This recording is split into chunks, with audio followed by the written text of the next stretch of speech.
नमस्ते जी। अथ मंत्रपाठः। ॐ सहनाववतु सहनौ भुनक्तु सह वीर्यं करवावहै तेजस्विनावधीतमस्तु मा विद्विषावहै। ॐ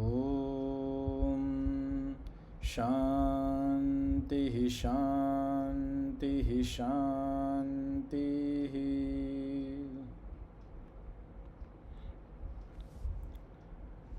ગઈકાલના પાઠમાંથી કોઈને કંઈ પૂછવું હોય, કંઈ પ્રશ્ન હોય તો પૂછી શકો છો.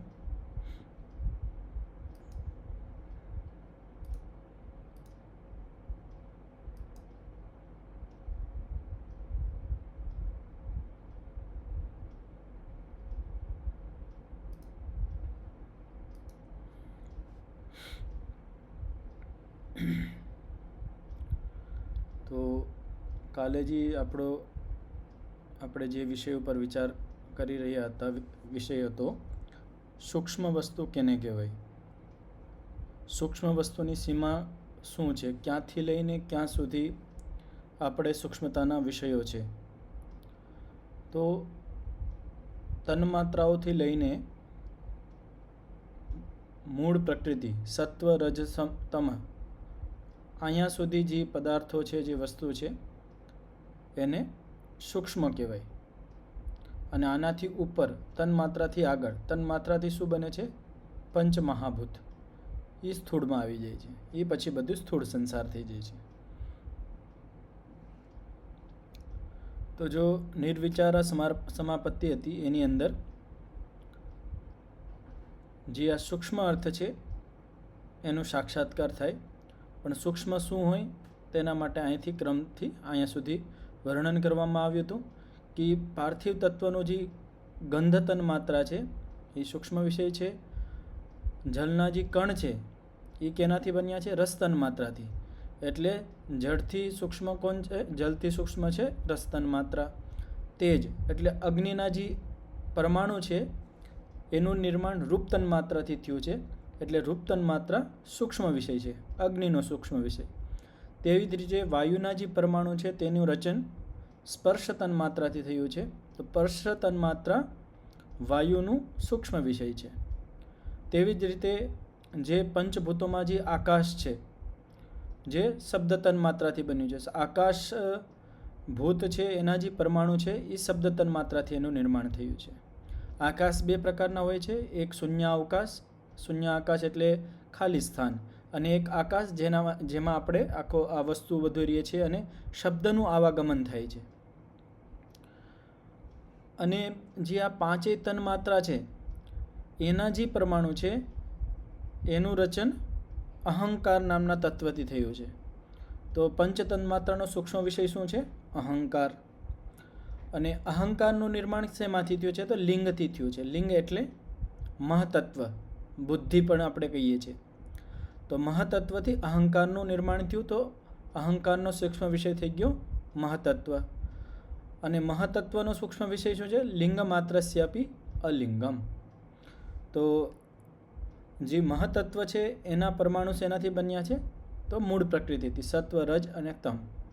તો આ રીતે સંસારનો ક્રમ છે. મૂળ પ્રકૃતિ છે, સત્વ રજ અને તમ. ઈશ્વરે એ મૂળ પ્રકૃતિથી પહેલો તત્વ બનાવ્યો મહતત્વ. મહતત્વથી પછી બન્યું અહંકાર. અહંકારથી બની પંચ તન્માત્રાઓ, શબ્દ, સ્પર્શ, રૂપ, રસ અને ગંધ.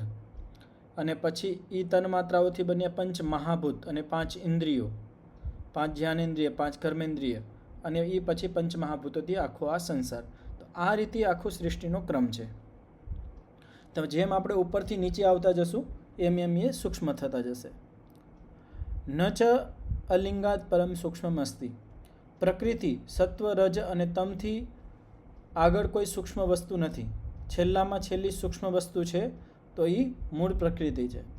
તો અહીંયા એક પ્રશ્ન કરવામાં આવે છે, નનુ અસ્તિ પુરુષઃ સૂક્ષ્મ ઇતિ, શું પુરુષ એટલે આત્મા પ્રકૃતિથી સૂક્ષ્મ નથી?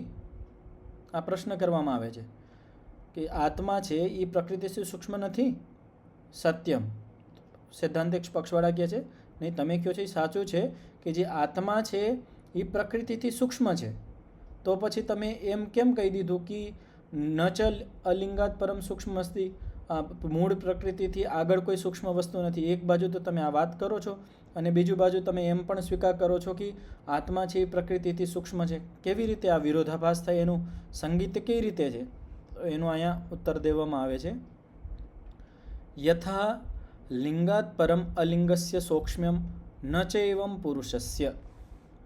હવે આમાં કહેવામાં આવ્યું છે કે લિંગાત, લિંગ એટલે મહતત્વ, મહતત્વથી આગળ અલિંગ એટલે મૂળ પ્રકૃતિ. કારણ કે મહતત્વનું નિર્માણ કેનાથી થયું હતું? મૂળ પ્રકૃતિથી, અલિંગથી. તો લિંગથી જેવી રીતે અલિંગનું સૌક્ષ્મ્ય છે, મહતત્વથી જેમ પ્રકૃતિનું સૂક્ષ્મતા છે, તેવી રીતે પુરુષનું મૂળ પ્રકૃતિ માટે નથી.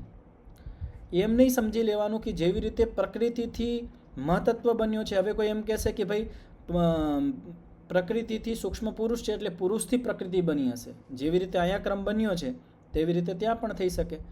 હવે અહીંયા શું થાય છે કે જે ઉપાદાન કારણ હોય એના અવયવો અવયવીમાં હોય છે. એક ઉદાહરણથી સમજાવું કે આપણે જે મટકું હોય તો મટકું શેનાથી બને? માટીથી. તો એનું ઉપાદાન કારણ શું છે? મટકાનું ઉત્પાદન કારણ છે માટી. તો માટી ઉપાદાન કારણ છે તો મટકાની અંદર અન્વિત હશે, જોડે હશે. માટકું આપણે જેને કહીએ છીએ એની અંદર માટી અન્વિત છે, ઉપાદાન કારણ છે એટલે એમાં એના અવયવો વિદ્યમાન છે.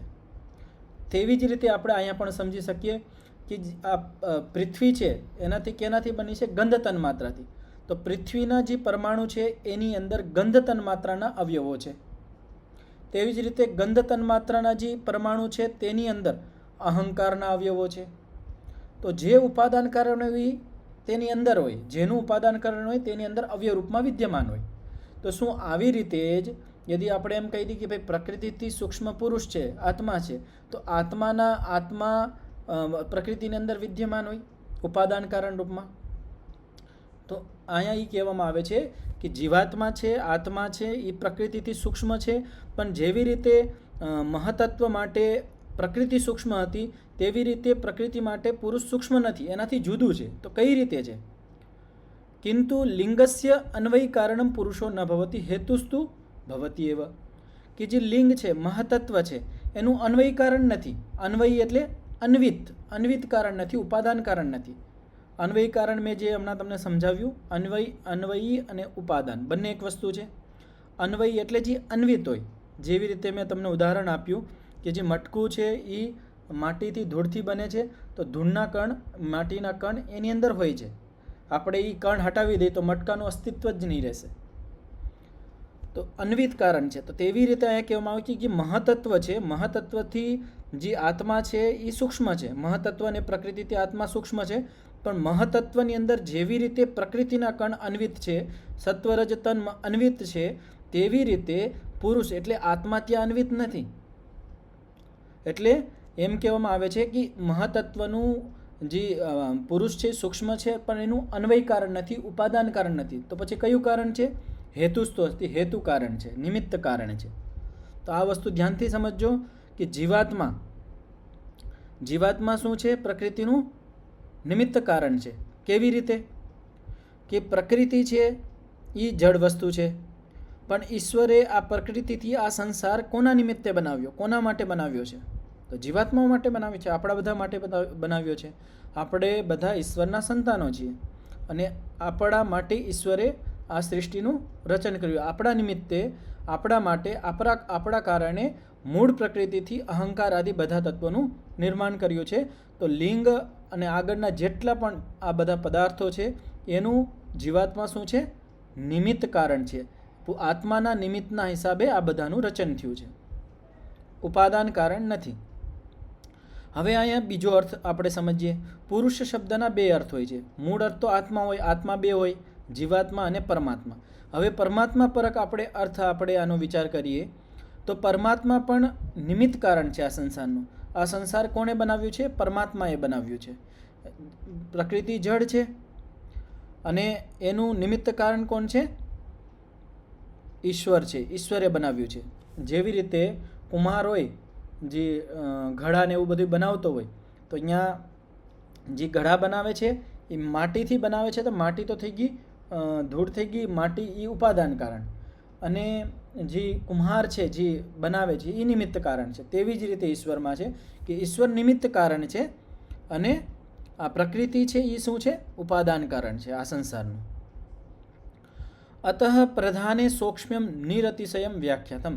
એના હિસાબે આ જે ઉપરનો વિષય હતો એની અંદર પ્રધાને એટલે પ્રકૃતિની અંદર સૂક્ષ્મતાનો નિરતિશયમ અંતિમ કહેવામાં આવ્યું છે. કઈ?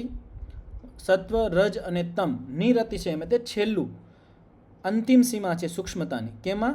જડ વસ્તુઓમાં. જીવાત્મામાં આનાથી અલગ છે. જીવાત્મા હેતુ છે. લેકિન ઉપાદાન કારણની પ્રક્રિયામાં આપણે જોશું તો એમાં છેલ્લું નિરતિશય અંતિમ સૂક્ષ્મ શું વસ્તુ છે? તો પ્રધાન. પ્રધાન એટલે મૂળ પ્રકૃતિ, સત્વ, રજ અને તમ. તો આ સૂત્ર અહીંયા પૂર્ણ થઈ ગયો. આમાંથી કોઈને કંઈ પૂછવું હોય, કંઈ પ્રશ્ન હોય તો પૂછી શકો છો.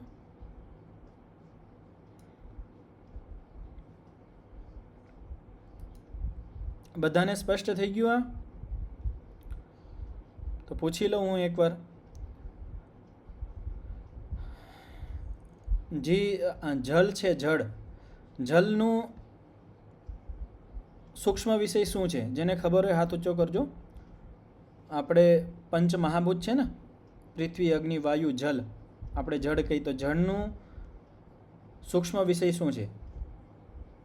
અહીંયા એમ કહી દઉં કે જળનું ઉપાદાન કારણ શું છે? શેનાથી જલ બન્યું છે? જેને ખબર હોય હાથ ઊંચો કરજો.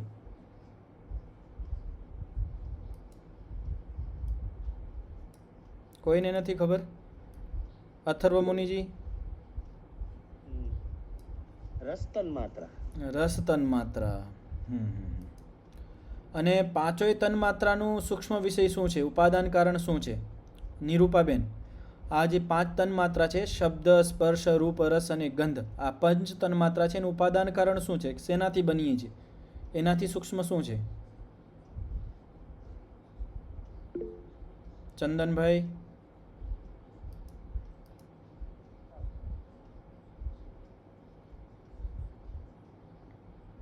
ચંદનભાઈ અવાજ નથી આવતી તમારી.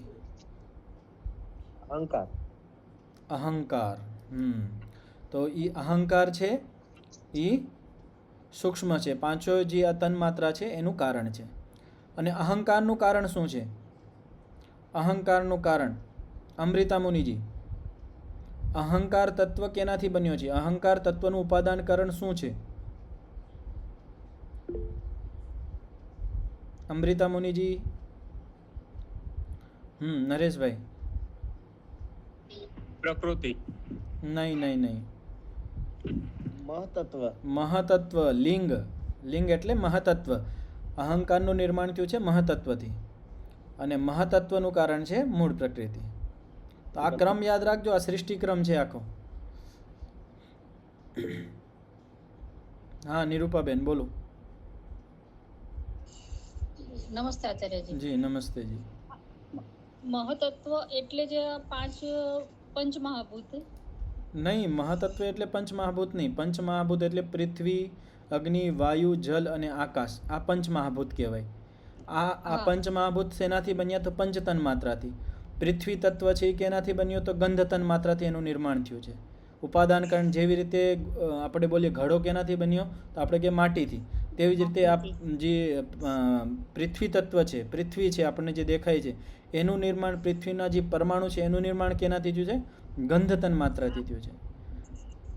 તો એ રીતનું આપણે જે મહાતત્વ છે ને એ પહેલો પદાર્થ છે, પ્રકૃતિથી બનવામાં પહેલો તત્વ છે. પ્રકૃતિથી પહેલામાં પહેલો જે તત્વ બન્યો છે એ મહતત્વ છે. મહતત્વથી પછી અહંકાર બન્યું. અહંકારથી પછી પંચતન માત્રાઓ બની, અને પંચતન માત્રાઓથી પંચ મહાભૂત અને 5 ઇન્દ્રિયો અને 5 જ્ઞાનેન્દ્રિય, 5 કર્મેન્દ્રિયો નિર્માણ થયું, અને પછી પંચ મહાભૂતથી આ આખા અખિલ સંસારનું નિર્માણ થયું છે.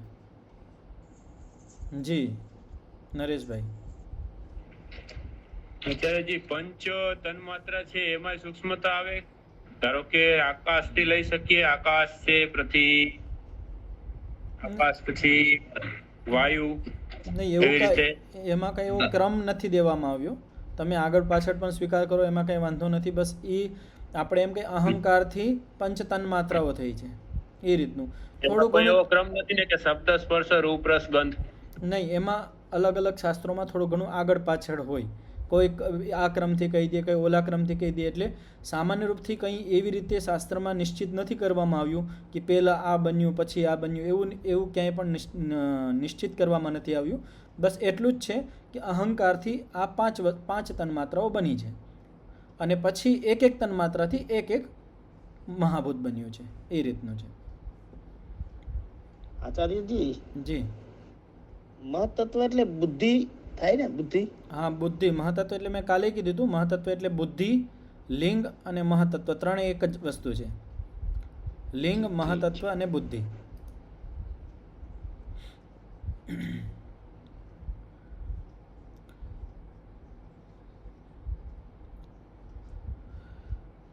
આગળનું સૂત્ર છે તા એવ સબીજ સમાધિ. તો માઇક ખોલી લેજો અને સૂત્રનું ઉચ્ચારણ કરજો.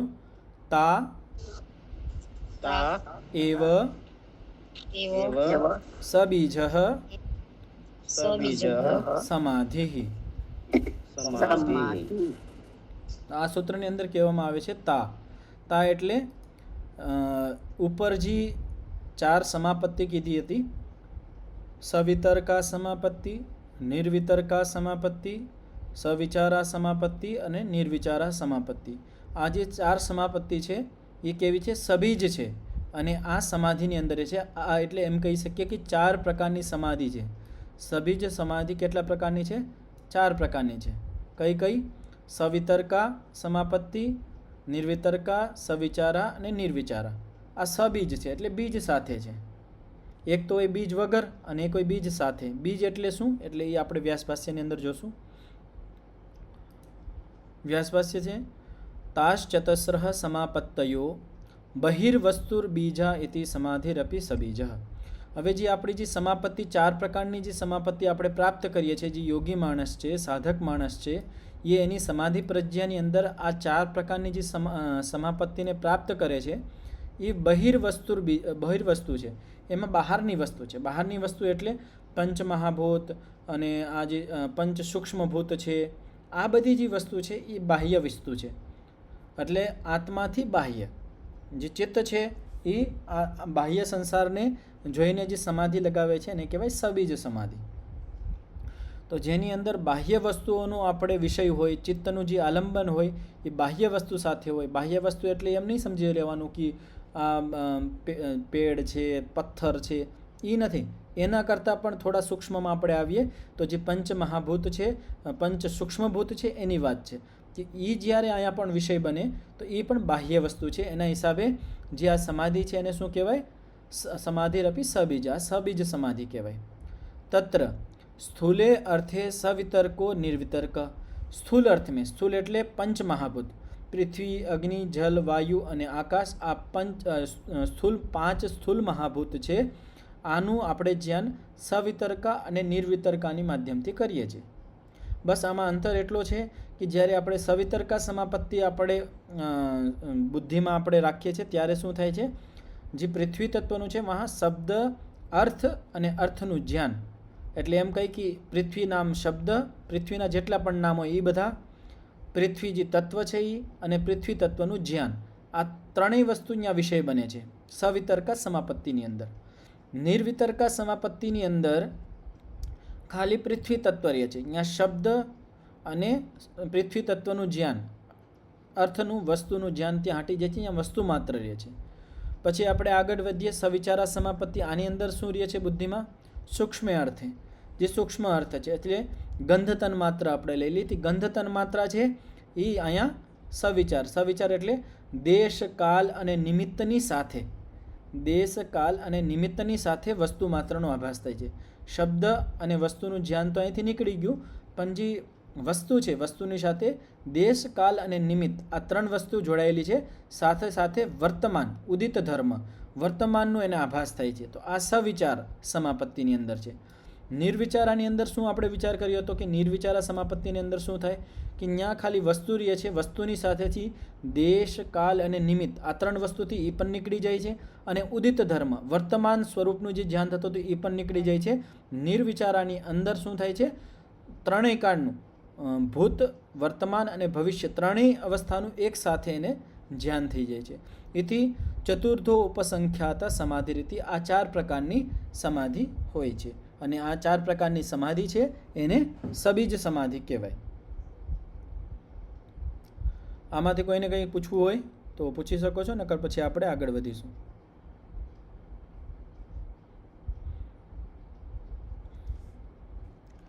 હવે જે આ 4 પ્રકારની જે સમાધિ કીધી છે એમાં જે છેલ્લી સમાધિ છે નિર્વિચારા, અને નિર્વિચારા સમાધિમાં જ્યારે આપણે કુશળતા પ્રાપ્ત કરી લઈ તો શું આપણને બેનિફિટ્સ મળે, શું લાભ મળે, એના માટે આ સૂત્ર છે. માઇક ખોલી લેજો અને ઉચ્ચારણ કરજો. નિર્વિચાર વૈશારદ્યે અધ્યાત્મ પ્રસાદઃ.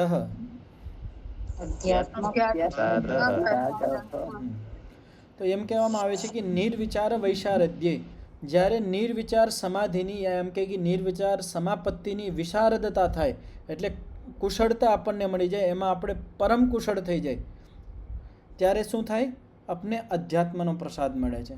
આપણે ઘણા બધા સંસારમાં પ્રસાદ ખાતા હોઈએ છીએ, કથાઓ થાય અહીંયા પ્રસાદ મળતા હોય, તો આ અધ્યાત્મનો પ્રસાદ ઊંચામાં ઊંચો પ્રસાદ છે.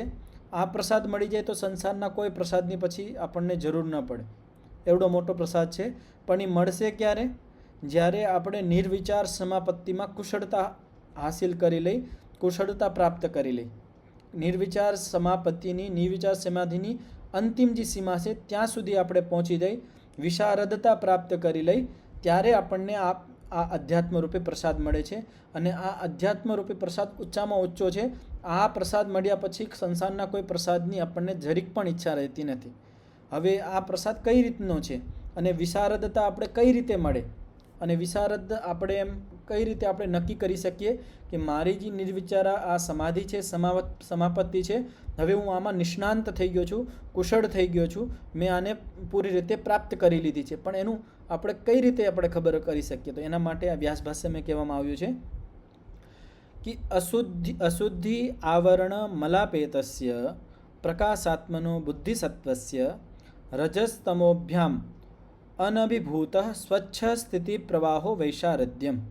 તો શું કહેવામાં આવે છે કે અશુદ્ધિ આવરણ, અશુદ્ધિનું જે આપણા ચિત્ત ઉપર જે અશુદ્ધિની આવરણ છે, અને જે મલ એટલે જે ગંદકી છે, ચિત્તની અંદર જે મલિનતા છે, અપેતસ્ય જ્યારે હટી જાય છે, હટી જાય એટલે સંપૂર્ણપણે નીકળી જાય છે. તો 2 વસ્તુ કીધી છે, એક તો આપણા ચિત્તની ઉપર જે અશુદ્ધિનું આવરણ બનેલું છે એ, અને ચિત્તની અંદર જે મળ છે, ગંદકી છે, મલિનતા છે, મલિન વિચારો છે, મલિન વૃત્તિઓ છે, એ બધી એકદમ નીકળી જાય, દૂર થઈ જાય. પ્રકાશાત્મનો, અને આપણો પ્રકાશાત્મનો બુદ્ધિસત્વસ્ય, અને આપણી બુદ્ધિ કેવી થઈ જાય, પ્રકાશ સ્વરૂપ થઈ જાય. એ બુદ્ધિ કેવી થઈ જાય, પ્રકાશ કરને, જે વિષયમાં આપણે બુદ્ધિ લગાવીએ એ વિષયમાં એ બુદ્ધિ પ્રકાશ કરી દે કે આ વિષય આવી રીતનું છે. તો પ્રકાશાત્મનો બુદ્ધિ સત્વસ્ય, એ આપણી બુદ્ધિ છે એ પ્રકાશ સ્વરૂપ થઈ જાય છે, બધી વસ્તુનો પ્રકાશ કરી દે છે, આપણે સામે યથાર્થ સ્વરૂપ લાવી દે છે. જેવી રીતે આપણે લાઇટની અંદર જેટલી સારી લાઇટ હોય એટલો આપણે બધી વસ્તુ સારી રીતે જોઈ શકીએ છીએ, તેવી જ રીતે આપણે બુદ્ધિનો જે પ્રકાશ છે એ સંપૂર્ણપણે પ્રાપ્ત થઈ જાય તો સંસારની જે બધો પદાર્થો છે એનો જે યથાર્થ સ્વરૂપ છે, વાસ્તવિક સ્વરૂપ છે, તાત્વિક સ્વરૂપ છે, એનું આપણને ધ્યાન થઈ જાય છે. અને સાથે સાથે શું કહેવામાં આવ્યું, બુદ્ધિ સત્વ છે, અને બુદ્ધિ છે સત્વ પ્રધાન બની જાય છે. રજસ્તમોભ્યામ અનભિભૂત, અને રજોગુણ અને તમોગુણ અનભિભૂત થઈ જાય છે. અભિભૂત એટલે ઉભરેલા, અનભિભૂત એટલે હવે ઉભરેલા નથી. રજોગુણ અને તમોગુણ એની જે વાસ્તવિક સ્થિતિ છે, કારણ કે બુદ્ધિ તત્વ 3 તત્વથી બન્યું છે, રજોગુણ, તમોગુણ અને સત્વ, રજ અને તમ. આ 3 તત્વથી બુદ્ધિ તત્વ બન્યું છે. આ ત્રણેયથી બન્યું છે. તો આની અંદર તમોગુણ અને રજોગુણ અને તમોગુણ વધારે કરતાં સામાન્ય માણસના જે બુદ્ધિની અંદર રજોગુણ અને તમોગુણ ઉભરી જાય છે. પણ જ્યારે આવી વિશારદતા પ્રાપ્ત થઈ જાય છે, કુશળતા પ્રાપ્ત થઈ જાય છે નિર્વિચાર સમાપત્તિની, ત્યારે જે રજોગુણ અને તમોગુણ એ અનભિભૂત થઈ જાય છે. એનું જે વાસ્તવિક સ્વરૂપ છે એ આવી જાય છે. જે ઉભરેલા હતા એ હવે શાંત થઈ જાય છે. હવે અહીંયા શું વસ્તુ ઉભરેલું છે? સત્વ પ્રધાન છે. બુદ્ધિ સત્વસ્ય રજોતમોભ્યામ અનભિભૂત, દબાયેલા છે, હવે એ ઉભરેલા નથી. અને સાથે સાથે શું કીધું છે? સ્વચ્છ સ્થિતિ પ્રવાહો વૈશારદ્યમ. જે સ્વચ્છતાનો જે સ્થિતિ છે એ એક પ્રવાહમાં છે. ઘણી વખત આપણે અનુભવ કરી શકીએ છીએ કે આપણા મનની અંદર સ્વચ્છતા હોય, નિર્મળતા હોય, એ થોડીક વાર હોય પછી પાછી વહી જાય છે. પણ જ્યારે આ સ્વચ્છતાની જે સ્થિતિ છે એનો એક પ્રવાહ બની જાય આપણી બુદ્ધિની અંદર, કાંઈ મલિનતા અહીંયા આવતી જ નથી, હાવ શુદ્ધ છે, તો આને કહેવાય સ્વચ્છ સ્થિતિનો પ્રવાહ. આનું કહેવાય વૈશારદ્ય. તો આ એની એક કસોટી દીધી છે કે નિર્વિચાર સમાપત્તિ, નિર્વિચાર સમાધિ, એની તમે જ્યારે કુશળતા પ્રાપ્ત કરી લેશો, નિષ્ણાંત થઈ જશો, ત્યારે તમારા અંદર यदि આ લક્ષણો દેખાશે તો તમે સમજી લેજો કે તમે વિશારદ થઈ ગયા છો, એમાં નિપુણ થઈ ગયા છો. શું શું કીધું છે? કે અશુદ્ધિનું આવરણ, ચિત્તના ઉપર જે અશુદ્ધિનું આવરણ એ यदि આપણા ચિત્તમાં અશુદ્ધિનું આવરણ છે એ હટી ગયું હોય, આપણા ચિત્તના બધા મલ છે, મલિનતા છે, ગંદકી હોય, એ છે બધી હટી ગઈ હોય, આપણી બુદ્ધિ છે એ પ્રકાશ સ્વરૂપ થઈ ગઈ હોય, આપણે બુદ્ધિને જ્યાં લગાવતા હોય એ બુદ્ધિ એ વસ્તુ એ વિષયને પ્રકાશિત કરી દેતી હોય, બુદ્ધિ સત્વ પ્રધાન હોય, ત્યાં તમોગુણ અને રજોગુણ ઉભરેલા ન હોય, અને જે સ્વચ્છ વિચારો છે, સ્વચ્છતા છે, એ સ્વચ્છતાની સ્થિતિ છે એને એક પ્રવાહ બનેલો હોય. આને કહેવાય વિશારદતા, આને કહેવાય કુશળતા, આને કહેવાય પ્રવીણતા. તો આ પ્રાપ્ત થાય છે નિર્વિચાર સમાધિમાં જ્યારે આપણે કુશળ બની જાય છે. યદા નિર્વિચારસ્ય સમાધેર વૈશારદ્યમ ઇદમ જાયતે તદા યોગિનો ભવતી અધ્યાત્મ પ્રસાદઃ. જ્યારે નિર્વિચાર સમાધિની આ વિશારદતા યોગી પ્રાપ્ત કરે છે, આ કુશળતાને પ્રાપ્ત કરી લે છે, નિર્વિચાર સમાધિની જે છેલ્લી સીમા છે, જ્યાં સુધી જવું છે, આપણે જવાનું હોય ત્યાં સુધી પહોંચી જાય છે, ત્યારે યોગીને શું મળે છે? અધ્યાત્મ પ્રસાદ. ત્યારે યોગી અધ્યાત્મ પ્રસાદવાળો બની જાય છે. અધ્યાત્મ પ્રસાદ એટલે શું?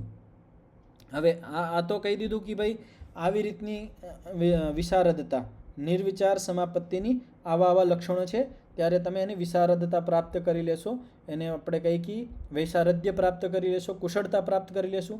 પણ કુશળતા પ્રાપ્ત કર્યા પછી જે અધ્યાત્મરૂપી આપણને પ્રસાદ મળે છે એ શું છે? તો એના માટે કહેવામાં આવ્યું છે ભૂતાર્થ વિષય ક્રમ અનનુરોધી સ્ફુટ પ્રજ્ઞાલોક. આ પ્રસાદ છે અધ્યાત્મનો. કે હવે શું થશે? ભૂતાર્થ વિષય, આ સંસારની અંદર જેટલા પણ પદાર્થ છે, અર્થ છે, એનું યથાર્થ સ્વરૂપ જ આપણને દેખાશે. જ્યાં આપણે બુદ્ધિની લગાડશું એનું યથાર્થ સ્વરૂપ, ત્યાં મલિનતા નથી, આપણું ચિત્ત એકદમ સ્વચ્છ છે, તો જેવી છબી, જેવું સ્વરૂપ, વાસ્તવિક સ્વરૂપ એ પદાર્થનું છે એ આપણને સમજાઈ જશે. હવે યોગી જ્યારે ગમે એ પૃથ્વી તત્વની અંદર કાં સૂક્ષ્મ ગંધ તન્માત્રાની અંદર સૂક્ષ્મભૂત અને સ્થૂળભૂત ગમે એ લઈ લો, ગમે એની અંદર એ બુદ્ધિ લગાડશે તો લગાડતા ભેગા જ એને એ જે તત્વ છે, એ વસ્તુ છે, એનું જે વાસ્તવિક સ્વરૂપ છે, યથાર્થ સ્વરૂપ છે એ પ્રકટ થઈ જશે. અને સાથે સાથે શું કહેવામાં આવ્યું?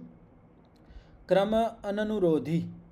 અને અહીંયા ક્રમની અનુરોધની જરૂર નથી પડતી, ક્રમની જરૂર નથી પડતી. ક્રમની જરૂર એટલે હવે આપણે ગમે એ વસ્તુ સમજતા હોય તે ક્રમથી સમજતા હોય ને. માની લ્યો આપણે 12વી સુધી પહોંચતા તો પહેલી, બીજી, ત્રીજી, ચોથી એમ પાસ કરતાં કરતાં આપણે 12વી સુધી પહોંચીએ છીએ. ગમે એ વસ્તુ આપણે સમજતા હોય તો એને એક ક્રમ હોય, આટલું સમજતા. તો તેવી રીતે આપણે ગમે એ વસ્તુ સમજતા હોય, એમાં કાળને પણ સમજતા હોય, સમય, કે આપણે વર્તમાનમાં આ વસ્તુ આવી છે, ભૂતમાં આવી રહી છે, ભવિષ્યમાં આવી થઈ જશે. તો આ એક ક્રમથી આપણે વિચાર કરીને વસ્તુને સમજતા હોય. એમાં કાળનો ક્રમ હોય, સમયનો ક્રમ, દેશનો ક્રમ હોય, તેવા ઘણા બધા ક્રમ હોય. પણ જ્યારે યોગીને આ અધ્યાત્મ પ્રસાદ પ્રાપ્ત થઈ જાય છે ને, ત્યારે આ ક્રમની જરૂર નથી પડતી. એ જે વસ્તુમાં પોતાનું ચિત્તને લગાડશે તો એક સાથે જ ત્રણેય કાલનું, ભૂત, ભવિષ્ય અને વર્તમાન, જે આના પાછળ નિર્વિચારમાં કહેવામાં આવ્યું હતું કે ત્યાં શાંત, ઉદિત અને અવ્યપદેશ, તો ત્રણેય ધર્મનું, એટલે ભૂત, વર્તમાન અને ભવિષ્ય ત્રણેય ધર્મનું એક સાથે જ ધ્યાન થઈ જાય છે. ત્યાં ક્રમની જરૂર નહીં પડે એને. ગમે એ વિષયને સમજવો પડશે, જ્યાં બુદ્ધિ લગાડશે એને એનું વાસ્તવિક સ્વરૂપ પ્રકટ થઈ જશે. અને સામાન્ય માણસો આપણે સંસારની અંદર પણ જોઈ શકીએ છીએ કે કોઈ માણસ છે એ એની બુદ્ધિની કુશળતા વધારી લેતો હોય, બહુ કુશળ થઈ જાય. હવે ભૌતિક પદાર્થમાં જ્યાં પણ એ બુદ્ધિ લગાડે એ વિષયમાં એકદમ વ્યવસ્થિત એને બધું સમજાવી દે છે. માની લ્યો કે બહુ કુશળ છે, ગમે એ વિષયમાં આપણે લઈ શકીએ કે મનોવૈજ્ઞાનિક છે, મનના વિષયમાં એને કુશળતા પ્રાપ્ત કરેલી છે, તો હવે એ બીજા વિષયોને પણ બહુ કુશળતાથી સમજાવી શકે છે. એમાં એ ક્ષમતા આવી જાય છે, કારણ કે બુદ્ધિની પારંગતતા થઈ જાય છે. તો તેવી જ રીતે આ યોગના ક્ષેત્રમાં, અધ્યાત્મના ક્ષેત્રમાં જ્યારે ચિત્ત નિર્વિચાર સમાધિની, નિર્વિચાર સમાપત્તિની વૈસારધ્ય પ્રાપ્ત કરી લે છે, કુશળતા પ્રાપ્ત કરી લે છે, ત્યારે ભૂતાર્થ વિષય બની જાય છે. ચિત્ત કેવું બની જાય છે? પ્રજ્ઞાલોક કેવું બની જાય છે? ભૂતાર્થ વિષય. જે વસ્તુ જેવી છે એનું યથાર્થ સ્વરૂપ આપણને દેખાય છે, ક્રમ અનનુરોધી. અને આપણા ચિત્તને ગમે એ વસ્તુને સમજવા માટે ક્રમની જરૂર નથી પડતી. પછી કહેવાય અમે સ્ફુટ. સ્ફુટ એટલે એકદમ પ્રકાશશીલ, પ્રકાશ સ્વરૂપ, જેવું છે જે તેવું જ બતાવવું. સ્ફુટ કહેવાય એકદમ પ્રકાશ. એક તો હોય કે આપણે જોતાં જોતાં જેમ હોય ને અમુક લાઇટો એવી હોય, ધીમે ધીમે કરતાં આમ પ્રકાશ થાય. આપણને પણ આપણે અમુક જગ્યાએ બુદ્ધિ લગાડતા હોય તો આપણને થોડી દેરમાં હા વિચારતા સ્પષ્ટ થઈ જતો હોય, એકદમથી સ્પષ્ટ ન થાય. પણ અહીંયા શું છે, આ પ્રજ્ઞાલક એટલો બધો કુશળ બની જાય, આપણી બુદ્ધિમાં એટલી બધી કુશળતા આવી જાય છે કે સ્ફુટ હોય એકદમ, જે વસ્તુમાં ચિત્તને લગાડ્યું અને તરત જ પ્રકાશિત થઈ જાય છે. તો આ ત્રણ કુશળતા પ્રજ્ઞાલોકની અંદર આવી જાય છે. તો આ છે અધ્યાત્મ પ્રસાદ. હવે માની લો આપણી બુદ્ધિમાં એ કુશળતા આવી જાય તો આપણો કેટલો બધો સમય બચી જાય. આપણે વિચારી શકીએ છીએ, આપણે એકાગ્રતા માટે, વસ્તુને સમજવા માટે કેટલો બધો પ્રયાસ કરતા હોય. પણ જ્યારે આ કુશળતા આપણને મળી જાય કે આ સંસારના પદાર્થ, ગમે એ પદાર્થ આપણે સમજવા હોય, આટલી બુદ્ધિ એકાગ્રતાની અંતિમ સીમા સુધી હોય, જેમાં આપણે બુદ્ધિ લગાડીએ એ તરત વસ્તુનું ધ્યાન થઈ જાય. તથા ચ ઉક્તમ. અને આ અનુસાર કહેવામાં પણ આવ્યું છે, પ્રજ્ઞા પ્રસાદમ આહૃય અશોચ્ય શોચતો જનાન ભૂમિષ્ઠાન ઇવ શૈલસ્થ સર્વાન પ્રાજ્યો અનુપશ્યતિ. હવે જે યોગી માણસને આ પ્રસાદ મળી જાય છે એને કેવી અનુભૂતિ થાય છે? તો ભલે પ્રજ્ઞા પ્રસાદમ આહૃય, પ્રજ્ઞાનો જે આ પ્રસાદ છે, અધ્યાત્મનો જે આ પ્રસાદ છે, જ્યારે એને મળી જાય તો ત્યારે એના ઉપર આરૂઢ થઈને, આરૂઢ એટલે એનો જે અધિકાર છે, પ્રસાદનો જે અધિકાર છે, બુદ્ધિની જે કુશળતા છે, એના ઉપર એનો અધિકાર થઈ જાય છે. એ અધિકારને હાસિલ કરી લે છે. અશોચ્ય અને શોક રહિત થઈ જાય છે, બધા જ દુઃખોથી છૂટી જાય છે. શોચતો જનાન, અને એને આખો સંસારના જે લોકો છે એ શોકયુક્ત દેખાય છે, દુઃખી દેખાય છે. હવે આપણે સામાન્ય રૂપથી જોઈએ તો આપણને સંસારમાં ઘણા બધા લોકો સુખી દેખાતા હોય, કે આપણે ગમે તેને ભૌતિક સફળતાથી જોતા હોય કે આને પાસે ગાડી છે એટલે આ સુખી હશે, આના સંતાનો સારા છે, આજ્ઞાકારી છે એટલે આ સુખી હશે, આના પાસે મકાન સારું છે એટલે આ સુખી હશે, આનું બેંક બેલેન્સ કરોડોનું છે એટલે આ સુખી હશે. આવી જ આપણી બુદ્ધિ હોય. આપણે કેટલા બધા ગમે તેટલા અધ્યાત્મના ક્ષેત્રમાં આગળ વધી ગયા હોય, પણ આપણી બુદ્ધિ ઘણી વખત આપણે જોતા હોય તો આપણે આ જ મનમાં વિચારતા હોય કે ધનાઢ્ય વ્યક્તિ, સમર્થ વ્યક્તિને જોઈને આપણે કહીએ કે આ કેટલો સુખી છે. કોઈ વિદ્વાનને જોઈ તો વિચારે કે આ વિદ્વાન કેટલો સુખી છે. પણ જે યોગી માણસ છે એ જોવે છે કે આ અધ્યાત્મની ઊંચી ચોટી છે, જ્યાં સુધી અહીંયા નહીં પહોંચીએ ત્યાં સુધી આ સંસારના લોકો બધા જ દુઃખી છે. એને ગમે તેટલો મોટો વિદ્વાન હોય, વિદ્વાન એટલે શાબ્દિક વિદ્વાન, ગમે તેટલો ધનાઢ્ય માણસ છે, આખો સંસારનો ધનાઢ્ય માણસ કેમ ન હોય, પણ એમાં પણ એને શોક દેખાતા હોય, દુઃખ દેખાતા હોય, એટલે એ આકર્ષણ જ ન થાય. પણ આપણે શું હોય, આ સંસારના જે ભૌતિક જે સંપન્ન હોય, ભૌતિકતાથી જે સંપન્ન હોય એના પ્રત્યે આપણે આકર્ષણ હોય, એને આપણે લક્ષ્ય બનાવી લેતા હોય કે આ માણસ પાસે આટલું ધન છે, મારા પાસે હોવું જોઈએ, હું પણ પુરુષાર્થ કરે, અને આપણે એને લક્ષ્ય બનાવી લેતા હોય, એનું આપણે આકર્ષણ બનેલું હોય કે અહીંયા સુધી મારે પહોંચવું છે. પણ જ્યારે યોગી માણસ આ અધ્યાત્મ પ્રસાદને પ્રાપ્ત કરી લે છે તો બાકી બધી વસ્તુ એને ફીકી લાગે છે. એ પ્રત્યે જે આકર્ષણ હતું એ સમાપ્ત થઈ જાય છે, એને બધું હાવ તુચ્છ લાગે છે. હાવ ભૂમિષ્ઠાન એવ શૈલસ્થ. હવે એક ઉદાહરણ દેવામાં આવે છે કે જેવી રીતે એક પહાડ છે, પહાડની ચોટી ઉપર એક માણસ બેઠો છે ને ત્યાંથી બધાને જોતો હોય તો બધા માણસો એને નાના નાના દેખાય. તો તેવી જ રીતે આ યોગી માણસ અધ્યાત્મની ઊંચી ચોટી પર જ્યારે પહોંચી જાય છે તો આ સંસારના જે બધા લોકો છે એને શોકયુક્ત અને નાના દેખાય છે કે આ બધા તો કેટલા બધા દુઃખી છે. એક દિવસ હું પણ અહીંયા હતો, હવે હું અહીંયા પહોંચી ગયો છું, હવે આ બધાને પણ મારે અહીંયા લઈ આવવા છે, એવી ભાવના એની અંદર ઉત્પન્ન થાય. તો સર્વાન પ્રજ્યો અનુપશ્યતિ, કે જે પ્રાજ્ય છે, જેને અધ્યાત્મ પ્રસાદ પ્રાપ્ત થઈ ગયો છે, એ બધા લોકોને આવી રીતે જોવે છે, શોકયુક્ત દુઃખયુક્ત જોવે છે, અને એ જ દેખાય છે, અને વાસ્તવિક સ્વરૂપ દેખાય છે. આપણને આ જે સામેવાળો માણસ હોય, આપણે એને ભૌતિક વસ્તુઓથી જ આપણે એનું આંકલન કરી શકીએ કે આ કેટલો સુખી છે, તો દાંત કાઢે છે, કેટલો બધો પ્રસન્ન છે, આની ચહેરા ઉપર કેટલી બધી પ્રસન્નતા છે, તો આપણે આટલું જ એનું સૂક્ષ્મતાથી જોઈ શકીએ છીએ. પણ જે યોગી માણસ છે એ માણસને જોશે તો એનું વાસ્તવિક સ્વરૂપ એના સામે પ્રકટ થઈ જશે, કારણ કે એને પ્રજ્ઞા પ્રસાદનો એ જ વિષય, તો ભૂતાર્થ વિષય ક્રમ અનુરોધી સ્ફુટ છે, પ્રકાશ જેવું સ્વરૂપ માણસનું હશે એવું જ એને દેખાઈ જશે. તો એને ખબર જ છે કે જે માણસ સંસારમાં હોય, આ સંસાર કોઈ દી તૃપ્ત ન કરી શકે, આ સંસારના જેટલા સુખ છે એ બધા દુઃખ મિશ્રિત છે, એટલે બધા માણસો એને દુઃખી જ દેખાશે.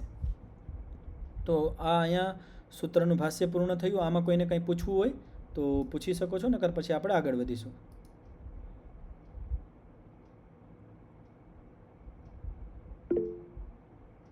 જી નિરૂપાબેન. એટલે એમ જ થયું ને કે ભૌતિક વસ્તુઓ તો સુખ આપણને આપી જ નહીં શકતી, ઈચ્છાઓ મતલબ પૂર્ણ નહીં થતી, એટલે ભૌતિક વસ્તુઓ આપણને ભૌતિક સુખ વસ્તુ, નથી. હા, ભૌતિક વસ્તુ સુખ આપે છે, લેકિન દુઃખ મિશ્રિત સુખ હોય. ઘણી બધી આપણે ગમે સંસારના ગમે તેટલા આપણે સુખ જોઈ ભૌતિક વસ્તુ, એમાં દુઃખ મિશ્રિત હોય. વગર દુઃખ વગેરે કોઈ વસ્તુ ન હોય, એના સંસ્કાર પડતા હોય. આપણે માની લો કદાચ ખાવાનું ઉદાહરણ લઈ લઈએ. હવે કોઈ કહે કે ભાઈ મેં તો મસ્ત સારા સ્વાદિષ્ટ ગુલાબ જામુન ખાવું છે, આમાં શું દુઃખ છે? તો એમાં શું દુઃખ જોવાનું?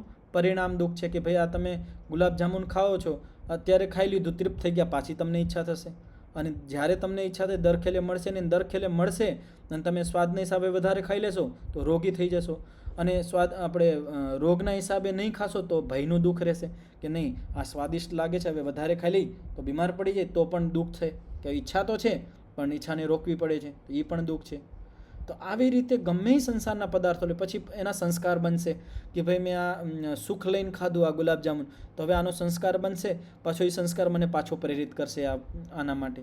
તો આ સંસ્કાર દુઃખ, પરિણામ દુઃખ, તાપ દુઃખ, આ સંસારના બધા જ સુખો સાથે જોડાયેલા હોય. કોઈ સંસારનું કોઈ એવું સુખ નથી જેની સાથે આ વસ્તુ ન જોડાયેલી હોય.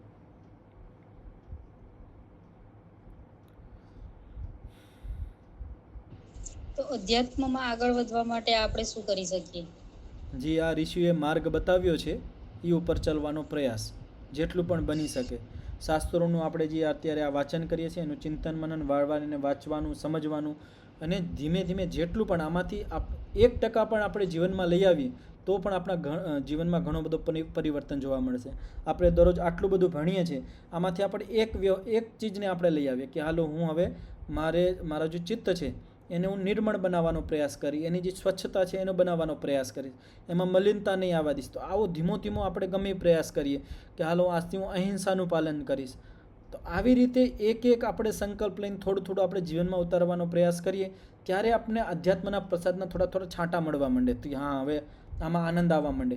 આ તો અત્યારે શાબ્દિક રૂપમાં છે, પણ આપણે જ્યારે આ વ્યવહારિક રૂપમાં આવી જાય તો જ આપણને આનો લાભ મળી શકે છે.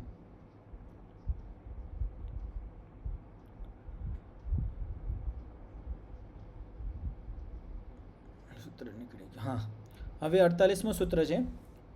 માઇક ખોલી લેજો, બોલજો બધા. રિતંભરા તત્ર પ્રજ્ઞા. રિતંભરા તત્ર પ્રજ્ઞા. હવે સમજી લ્યો કે દુનિયાની સૌથી કિંમતી વસ્તુનું અહીંયા વર્ણન કરવામાં આવે છે કે આ જ્યારે નિર્વિચાર સમાપત્તિની વિશારદતા પ્રાપ્ત થઈ જાય છે, કુશળતા પ્રાપ્ત થઈ જાય છે, અધ્યાત્મ પ્રસાદની પ્રાપ્તિ થઈ જાય છે, એ પછી એક વસ્તુ મળે છે મોટામાં મોટી, એ છે રિતંભરા પ્રજ્ઞા. આ પ્રજ્ઞા જેને મળી જાય એનું મોક્ષ એક પ્રકારથી પાકું થઈ જાય એમ સમજી લેવાનું. અને આ રિતંભરા પ્રજ્ઞા શા માટે હું કિંમતી વસ્તુ કહું છું? આ રિતંભરા જેવું એનું નામ છે તેવો જ એનો અર્થ છે, એટલે સાર્થક સંજ્ઞા છે, આને કહેવાય સાર્થક નામ. આપણે કહીએ ને ઘણા બધા માણસને કે આનું નામ સાર્થક છે, જેવું આનું નામ છે એવું જ આનું વર્તન છે, એવું જ આનો વ્યવહાર છે. તેવી જ રીતે અહીંયા પ્રજ્ઞાનું જે રિતંભરા નામ દેવામાં આવ્યું છે એ સાર્થક છે. કઈ રીતે? તો એ આપણે અહીંયા વ્યાસભાષ્યમાં સમજીએ. તસ્મિન સમાહિત ચિત્તસ્ય યા પ્રજ્ઞા જાયતે તસ્યા રિતંભરા ઇતિ સંજ્ઞા ભવતિ. તસ્મિન સમાહિતસ્ય, ત્યાં નિર્વિચાર સમાધિની અંદર જે આપણું ચિત્ત સમાહિત થઈ જાય છે અને ત્યાં જે આપણને પ્રજ્ઞા મળે છે એનું નામ છે રિતંભરા પ્રજ્ઞા. રિતંભરા પ્રજ્ઞા એટલે શું? રિતમ અને ભરા બે શબ્દ છે. રિતમ એટલે સત્યમ શું રીતમ એટલે સત્યમાં? યાદ રાખજો, રીતમ શબ્દ વેદોની અંદર બહુ જગ્યાએ ઉપયોગ કરવામાં આવ્યો છે. રીતમનો અર્થ છે સત્ય. ભરા એટલે બિભરતી, ધારણ કરનારી. એવી બુદ્ધિ જે સદૈવ સત્યને જ ધારણ કરે છે, લેશ માત્ર પણ અસત્યને કોઈ દી ધારણ કરતી જ નથી. એ બુદ્ધિમાં એટલું બધું સામર્થ્ય આવી છે, એટલી બધી શુદ્ધતા આવી જાય છે કે એ ત્યાંથી ખાલી રીત લેશે, સત્ય જ લેશે, અસત્ય નહીં લેશે. આપણી બુદ્ધિ કેવી છે અત્યારે સંસારની અંદર કે આપણે સત્ય અસત્ય બધું લેતા હોય અને આપણે વધારે કરતાં અસત્ય લેતા હોય. પણ જ્યારે આપણે નિર્વિચાર સમાધિની કુશળતા, નિપુણતા, વિશારદતા પ્રાપ્ત કરી લઈ, અધ્યાત્મ પ્રસાદ પ્રાપ્ત કરી લઈ, તો આપણને આ પ્રજ્ઞા મળે છે. અને આ પ્રજ્ઞાની શું કુશળતા છે, શું વિશેષતા છે કે આ પ્રજ્ઞાની આ વિશેષતા છે કે આ રીતમભરા સત્યને જ ધારણ કરશે, અસત્યને કોઈ અડશે પણ નહીં. અનવર્થા ચ સા, આ અનવર્થ સંજ્ઞા છે. સત્યમેવ બિભર્તી, સત્યને જ ધારણ કરે છે, એટલે આપણે કઈ રીતમભરા પ્રજ્ઞા. ન ચ તત્ર વિપર્યાસ જ્ઞાન ગંધો અપી અસ્તિ. જો કેટલી મોટી વાત કહેવામાં આવી છે કે જ્યારે આ રીતમભરા પ્રજ્ઞા આપણને મળી જાય છે ને, તો વિપર્યય એટલે અજ્ઞાનની અહીંયા ગંધ માત્ર પણ નથી રહેતી. જેવી રીતે આપણે વાસણ છે, કોઈ થાળી છે કે તપેલી, વાટકો છે કે ગમે એ વસ્તુ છે, વાટકાની અંદર અથાણું રાખેલું છે, અથાણું હાવ કાઢી નાખીએ, 1-2 વાર ધોઈ નાખીએ, છતાં પણ એમાં ગંધ રહી જાય છે. તો એમ કહેવામાં આવે કે અહીંયા લેશ માત્ર પણ અજ્ઞાન નથી રહેતું, ગંધ માત્ર પણ નથી રહેતી, હાવ શુદ્ધ થઈ જાય છે આપણી બુદ્ધિ, પવિત્ર થઈ જાય છે.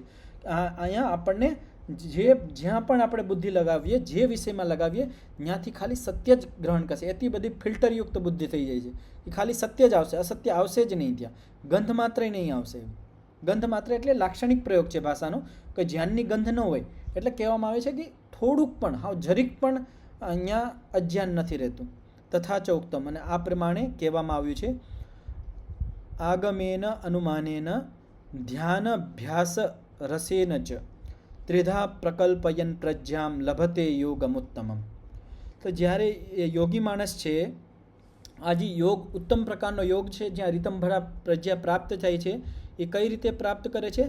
ત્રિધા પ્રકલ્પયન પ્રજ્ઞાન, 3 પ્રકારથી આ પ્રજ્ઞાને પ્રાપ્ત કરે છે. રીતમભરા પ્રજ્ઞા સુધી 3 ઉપાયો કરે છે, એ 3 પ્રકલ્પો કરે છે. એના માધ્યમથી આ પ્રજ્ઞા મળે છે અને એ પ્રજ્ઞાથી ઉત્તમ યોગ સુધી પહોંચે છે. શું છે એ 3 પ્રકલ્પ? તો એક છે આગમેન. હવે આ ધ્યાન રાખજો, આ બહુ મોટી વાત કહેવામાં આવે છે કે આપણે રીતમભરા સુધી પહોંચવું હોય તો એનો માધ્યમ શું છે? તો પહેલું ઉપાય કહેવામાં આવે છે આગમેન, આગમ શાસ્ત્ર. એટલે જે આ બધા શાસ્ત્રો છે, ઋષિકૃત ગ્રંથો છે, એનું વાચન, નિરંતર રૂપથી વાચન કરવું, આગમ કરવું, એને અંદર ધ્યાનને આપણે જે સત્ય શુદ્ધ અધ્યાત્મનું ધ્યાન છે, જે આપણને મુક્તિ બાજુ લઈ જાય છે, જે આપણે પવિત્ર કરે છે, આવા જે શાસ્ત્રોનું ધ્યાન છે એને ધારણ કરવું, આગમ, એને કહેવાય આગમ પ્રમાણ.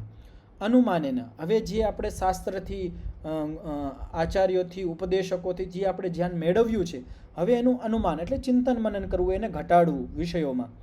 અને ધ્યાનાભ્યાસ રસેન ચ, અને ધ્યાનનો અભ્યાસ કરવો, સવાર સાંજે નિયમિત કલાક જેટલું પણ તમારું સામર્થ્ય છે, પછી વધારતું જવાનું, અડધો કલાક, ધ્યાન કરવાનો, ધ્યાનનો અભ્યાસ કરવાનો, એક વિષયમાં મનને લગાડવાનું, ચિત્તને લગાડવાનું, અને એમાંથી રસ આવવો જોઈએ.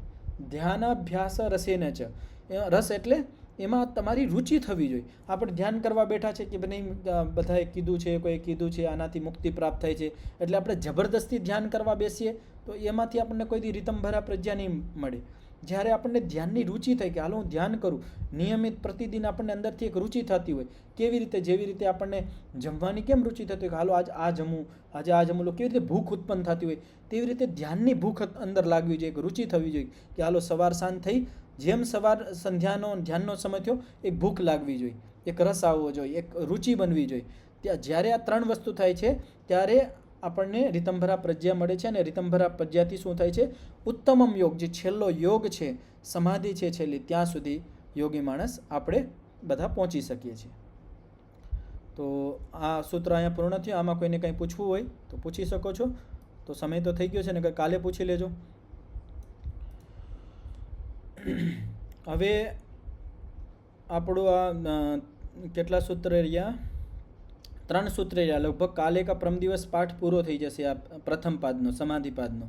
તો આપણે સોમવારથી 4 મેથી આપણે જે યોગ દર્શનનું બીજું પાદ છે, સાધનપાદ, એનું પ્રારંભ કરીશું. અને સાધનપાદમાં આના કરતાં સરળ છે. આમાં મેં પહેલાં પણ કીધું હતું 2 પ્રકારના સ્તર છે. એક તો છે કે ઉચ્ચ કોટીના યોગી માણસ, સાધક માણસ, એના માટે છે પ્રથમ પાદ, સમાધિપાદ, જે પહેલાં જન્મોથી અને આ જન્મની અંદર ઘણો પુરુષાર્થ કરીને આગળ વધી ગયા છે, એના માટે છે સમાધિપાદ. એને ઘણા વિષય આમાં સામાન્ય સાધકો માટે અઘરા પડે છે. પણ હવે જે પાદ આવશે સાધનપાદ, એ જે પ્રારંભિક સાધક છે, જેને અધ્યાત્મના ક્ષેત્રમાં હજી કદમ રાખ્યા છે, હજી ચાલવાનું ચાલુ કર્યું છે, એના માટે એ સહારો છે, મોટામાં મોટું સાધન છે. તો એ સાધનપાદ બધા માટે બહુ ઉપયોગી છે. તો એનું આપણે 4 મેથી એનો અભ્યાસ, એની કક્ષાઓ પ્રારંભ કરીશું. તો બધાથી નિવેદન છે કે આપણી જે આ યાત્રા અત્યારે આપણે કરીએ છીએ અધ્યાત્મની, આ યોગ દર્શનની, તો આમાં આપણે બીજા લોકોને પણ જોડીએ. જેવી રીતે ખોટા માર્ગમાં ઘણા બધા લોકો ખોટા હોય અને જોડતા હોય, તો આ તો સારો માર્ગ છે. ઋષિઓનું જ્ઞાન છે, ઋષિઓએ આટલી તપસ્યા કરી છે, આપણા માટે એટલો બધો જ્ઞાનનો ભંડાર આપેલો છે, જેની કોઈ મૂલ્ય નથી, અમૂલ્ય વસ્તુ આપેલી છે. આ આપણા સુધી નથી રાખવાની, આપણે હજારો લોકો સુધી આપણે પહોંચાડવાની આપણું કર્તવ્ય છે. ત્યારે જ આપણે આ ઋષિ ઋણથી મુક્ત થઈ શકીએ છીએ. તો આપણે બધાયનું કર્તવ્ય છે કે આપણે આ જ્ઞાન બધા સુધી પહોંચે. તો બધાથી નિવેદન છે કે હવે હું કાલે કદાચ ગૂગલ ફોર્મનું લિંક ગ્રુપમાં નાખીશ. તો તમને બધાને એક જવાબદારી તરીકે આપું છું કે ઓછામાં ઓછા બધાએ 5 માણસો એવા આમાં જોડવાના છે. જોડવાના એટલે એ અહીંયા જોડાયા રહેવા જોઈએ, એ પણ તમારી જવાબદારી. એની અંદર રુચિ જાગૃત કરવી એ પણ તમારી જવાબદારી રહેશે. એ 5 માણસ તમારે એવા જોડવાના છે કે જે અહીંયા દરરોજ કક્ષામાં જોડાય. તો એનાથી શું થશે, આપણે જે આ ઋષિઓનું જ્ઞાન છે વધારે ફેલાશે, સંસારમાં સુખ વધશે અને આપણે પણ પુણ્યના ભાગી બનશું. તો બધાથી નિવેદન છે કે આમાં જે સાધનપાદ ચાલુ થાય, હમણાં નહીં જોડતા. આ 2-3 દી હજી લગભગ કાલ પૂરું થઈ જશે. તો હમણાં 1-2 દી નહીં જોડતા, સોમવારથી હું લિંક મોકલીશ. પહેલાં એનાથી ફોર્મ ભરાવી લેજો. એ ફોર્મ ભરી લઈએ પછી આપણે એને હું અહીંથી અનુમતિ કરી દઈ. એ પછી સોમવારથી એ લોકો પણ, નવા લોકો પણ આપણે આમાં જોડાઈ જશે. અને જેટલા લોકો આપણે સંગઠનમાં ચાલશું એટલું આપણને આમાં આનંદ આવશે, વિષય વધારે ખુલશે, લોકો પ્રશ્ન કરશે. અમુક પ્રશ્નો એવા હોય, કોઈને આવતા હોય, કોઈના મગજમાં બીજો પ્રશ્ન આવતો હોય, તેનાથી વિષય ખુલતો જાય. તો બધાથી નિવેદન છે અને જિમ્મેદારી તરીકે આપું છું કે આ કાર્ય બધાને કરવાનું છે. ઓછામાં ઓછા 5-6 માણસો તમે વધારે જોડી શકો તો સારું છે. લેકિન 5 માણસો એવા જોડવા છે જે તમારા સંબંધી હોય, જે તમારા ઓળખાણમાં હોય, જે અધ્યાત્મ પ્રેમી હોય, શાસ્ત્ર પ્રેમી હોય, એની અંદર આવી રુચિ જાગૃત કરવી. જે ઓલા દુષ્ટ માણસો હોય, દારૂડિયા હોય, એ કેવી રીતે રુચિ જાગૃત કરતા હોય, જબરદસ્તી ખેંચીને લઈ જતા હોય. પણ આપણે તો આ અમૃત છે, ઋષિઓએ આ જ્ઞાનરૂપી અમૃત આપેલું છે. તો આ અમૃત બાજુ આપણે લઈ આવવાના છે. તો એને સમજાવવા જેવી રીતે પણ આપણે એને બુદ્ધિને આપણે તૈયાર કરીને એને આ બાજુ લઈ આવવાના છે. તો બધા કરશો એવું નિવેદન છે. ઓમ આચાર્યજી, જી મારો એક પ્રશ્ન છે, પૂછી શકું? બોલો બોલો. એક સમાધિપાદ જે છે જી એ પહેલા આપે છે જી અને સાધનપાદ છે બીજા પ્રકરણમાં, એટલે હમુલ્લાસમાં આપે છે. જી જી તો એવું કેમ કરવામાં આવે છે? એવું એટલા માટે કરવામાં આવે છે કે ઋષિ છે એ ઈશ્વર પ્રમાણે હાલે છે. મતલબ કે આપણા પાસે ન્યાય કરવો હોય, ન્યાય, અને તમારા પાસે કોઈ લેવા માટે કંઈક ઊભું હોય, તો જેને મહેનત વધારે કરેલી હોય એને પહેલાં આપો કે જેને મહેનત ઓછી કરેલી હોય એને પહેલાં આપો? પ્રહલાદભાઈ, મહેનત કરી હોય ત્યારે જ વધારે મળે છે. મહેનત કરેલી હોય તેને પહેલો નંબર આપીએ આપણે કે ભાઈ પહેલાં તમે આવો, પહેલાં તમે લઈ લો. તો તેવી જ રીતે જેને અધ્યાત્મના ક્ષેત્રમાં આટલી બધી મહેનત કરી લીધી છે, તો એના માટે પહેલાં આ જ્ઞાનનો પ્રસાદ ઋષિએ આપ્યો છે કે પહેલો નંબર તમારો, તમે આમાં ઘણા બધા આગળ વધી ગયા છો, અને પછી બીજા નંબર, એ રીતનું. તો આટલું રાખીએ. 3 વખત ધન્યવાદ. જી 3 વખત શાંતિનું ઉચ્ચારણ કરીને પાઠનો વિરામ કરીશું.